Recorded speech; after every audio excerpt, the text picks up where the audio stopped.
ಸಂಭ್ರಮ ಶನಿವಾರ ಆಗಸ್ಟ್ ತಿಂಗಳ ಚಟುವಟಿಕೆ ಮಾಧ್ಯಮ ಮತ್ತು ಅಂತರ್ಜಾಲದ ಬಳಕೆ. ಮಾಧ್ಯಮಗಳು ಅಂದರೆ ಏನಂತ ಹೇಳ್ತೀನಿ ಕೇಳ್ರಿ. ಮಾಹಿತಿಯನ್ನು ಜನರಿಗೆ ತಲುಪಿಸುವಂತಹ ಪ್ರಮುಖ ಸಾಧನಗಳು. ನಮಗೆ ಬೇರೆ ಕಡೆ ಇರುವಂಥ ಎಲ್ಲ ಮಾಹಿತಿಗಳನ್ನು, ಎಲ್ಲ ದೂರದ ಪ್ರದೇಶದ ಮಾಹಿತಿಯನ್ನು ನಮಗೆ ಕುಂತ ಕಡೆನೇ ತಿಳಿಸುವಂಥ ಪ್ರಮುಖ ಸಾಧನಗಳವು. ಅವು ಯಾವ್ಯಾವಪ್ಪ ಅಂದರೆ ಟಿ ವಿ, ರೇಡಿಯೋ, ದಿನಪತ್ರಿಕೆ, ಸಿನಿಮಾ, ಮಾಧ್ಯಮಗಳು, ಜಾಹೀರಾತು, ಅಡ್ವರ್ಟೈಸ್ ಅಂತೀವಲ್ಲ, ಅವೆಲ್ಲವೂ ಮಾಧ್ಯಮಗಳಿವು. ಹಾಗಾದರೆ ಅಂತರ್ಜಾಲ ಅಂದರೆ ಏನು? ಮಾಹಿತಿಯನ್ನು ಪಡೆಯಲು, ಪರಸ್ಪರ ಸಂಪರ್ಕಿಸಲು ಈ ಮಾಹಿತಿ ಪಡಿತೀವಿ, ಅವ್ರ ಜೊತೆ ನಾವು ಸಂಪರ್ಕ ಮಾಡಲಿಕ್ಕೆ ಸಹಾಯ ಮಾಡುವಂಥ ಜಾಲ ಅದು. ಅದನ್ನು ನಾವು ಅಂತರ್ಜಾಲ ಅಂತೇಳಿ ಕರಿತೀವಿ. ಆ ಅಂತರ್ಜಾಲದಲ್ಲಿ ಯಾವ್ಯಾವ ಬರ್ತಾವಪ್ಪ ಅಂದರೆ internet, email, mobile phone, Google, Facebook, Instagram, YouTube, ಆಮೇಲೆ ಆನ್ಲೈನ್ ಶಾಪಿಂಗ್. ಕುಂತ ಕಡೆನೇ ಮನೆಯಲ್ಲೇ ಶಾಪಿಂಗ್ ಮಾಡ್ತೀರಲ್ಲ, ನಿಮಗೆ ಏನೇ ವಸ್ತುಗಳು ಬೇಕಾದ್ರೂ ಮನೆಯಲ್ಲೇ ಕುಂತು ಶಾಪಿಂಗ್ ಮಾಡ್ತೀರಾ, ಅವನು ಸಹ ಇಂಟರ್ನೆಟ್ ಆಗುತ್ತೆ. ಆಮೇಲೆ ಆನ್ಲೈನ್ ಕ್ಲಾಸ್, ಎಜುಕೇಷನ್ ಕ್ಲಾಸ್. ಆವಾಗ ಕರೋನಾ ಟೈಮ್ನಲ್ಲೆಲ್ಲ ಆನ್ಲೈನ್ ಕ್ಲಾಸ್ ಇದ್ವಾ ಇಲ್ಲ?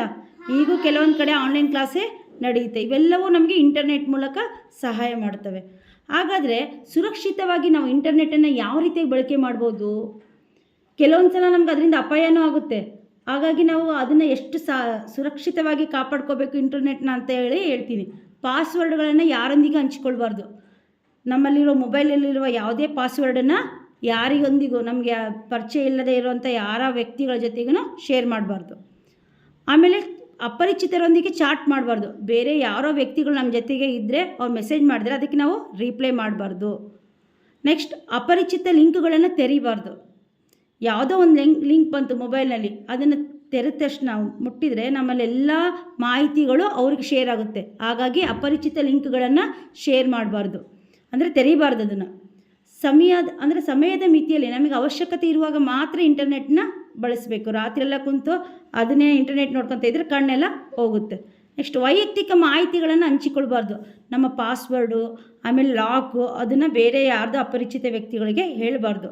ಪೋಷಕರ ಮಾರ್ಗದರ್ಶನದಲ್ಲಿ ನಾವು ಬಳಸಬೇಕು ಇಂಟರ್ನೆಟ್. ಏನಾದ್ರು ಯೂಟ್ಯೂಬಲ್ಲಿ ನಮ್ಮ ಕ್ಲಾಸಸ್ ಬೇಕು, ಎಜುಕೇಷನ್ ಬಗ್ಗೆ ನಮಗೆ ಬೇಕಪ್ಪ ಮಾಹಿತಿ ಅಂದರೆ ನಿಮ್ಮ ಪೋಷಕರ ಮಾರ್ಗದರ್ಶನದಲ್ಲಿ ಇಂಟರ್ನೆಟ್ನ ಬಳಸಬೇಕು.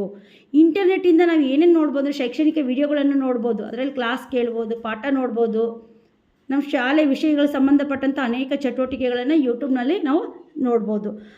ಆಮೇಲೆ ಸುದ್ದಿಗಳನ್ನು ತಿಳಿಬೋದು. ಬೇರೆ ಯಾವುದೋ ದೇಶದಲ್ಲಿ ನಡೆಯುವ ಸುದ್ದಿಗಳನ್ನು ನಾವು ಇಂಟರ್ನೆಟ್ ಮೂಲಕ ತಿಳಿಬೋದು. ಹೊಸ ವಿಷಯಗಳನ್ನು ಹುಡುಕ್ಬೋದು. ನಮ್ಗೆ ಯಾವುದು ವಿಷಯಗಳನ್ನು ಅರ್ಥ ಆಗಿಲ್ಲಪ್ಪ ಅಂದರೆ ಆ ಗೂಗಲಲ್ಲಿ ಸರ್ಚ್ ಮಾಡಿದ್ರೆ ಎಲ್ಲ ವಿಷಯಗಳನ್ನು ನಾವು ತಿಳಿಬೋದು. ಹೇಳಿದ್ನಲ್ಲ, ಯಾವ ರೀತಿಯಾಗಿ ಸುರಕ್ಷಿತವಾಗಿ ಇಟ್ಕೋಬೇಕು? ಅಪರಿಚಿತರೊಂದಿಗೆ ಚಾಟ್ ಮಾಡಬಾರ್ದು, ಮೆಸೇಜ್ ಮಾಡಬಾರ್ದು, ಲಿಂಕ್ನ ಓಪನ್ ಮಾಡಬಾರ್ದು, ಆಮೇಲೆ ಯಾವುದೇ ಪಾಸ್ವರ್ಡನ್ನು ಯಾರೊಂದಿಗೂ ಶೇರ್ ಮಾಡಬಾರ್ದು. ಇಷ್ಟೆಲ್ಲ ನಾವು ಮಾಡಿದರೆ ನಮ್ಮ ಅಂತರ್ಜಾಲ ಮತ್ತು ಮಾಧ್ಯಮಗಳ ಜೊತೆಗೆ ನಾವು ಸುರಕ್ಷಿತವಾಗಿ ಅದನ್ನು ಬಳಸ್ಬೋದು. ಅರ್ಥ ಆಯ್ತಾ?